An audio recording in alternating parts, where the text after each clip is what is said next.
Hey everybody, it's Kyle with Brotherhood Baits. Some topics of conversation have come up recently on Facebook and the different flea markets, etc. So I thought I would touch in on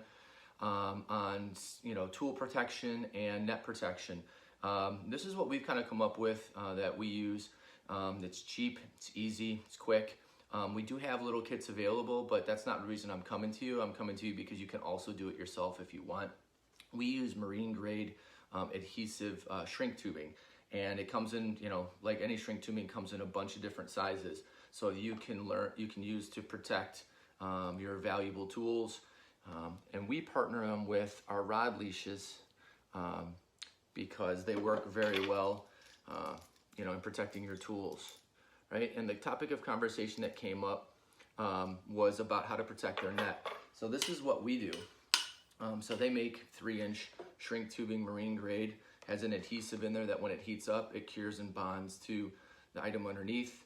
And we use a paracord noose that runs all the way up. When you're done shrink tubing and curing, these are not coming out, and again, you're just protecting your net so it doesn't spill over the edge. So that's a great kind of protect your equipment option. Again, they make different sizes to fit your different, long nose, needle nose, etc., etc.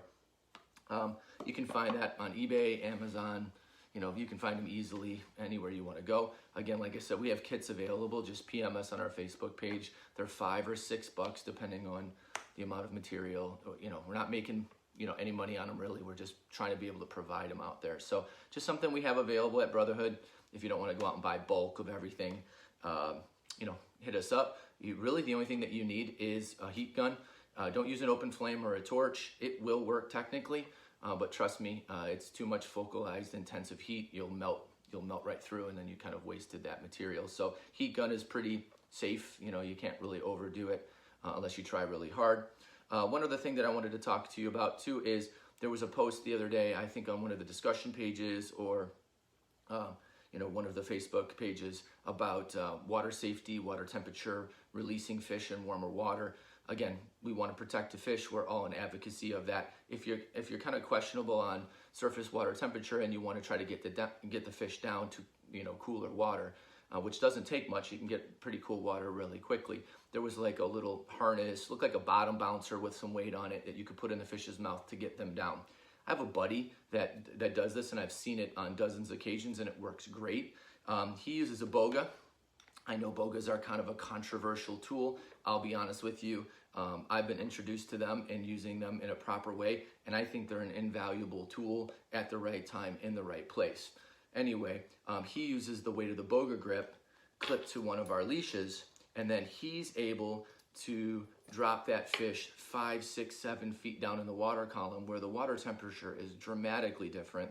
He has control of the fish. He's clearly protecting his boga, and I've seen it work. And it's just completely in control of the fish. The fish does well. They can be there as long as they need or want. It's pretty cool. Pretty simple idea that's super effective, especially on the topic of, stressed fish or warmer water temperatures, et cetera, et cetera. So just wanted to bring that to you, just something to think about. If you have a boga and you want to try it, connect it to one of our leashes, drop it down, check it out. So yeah, just some things to think about. PM us if you have any questions. PM us if you want any of this stuff. Otherwise, again, like I said, you can do it all on your own. Pretty easy, pretty quick. Bye guys, later.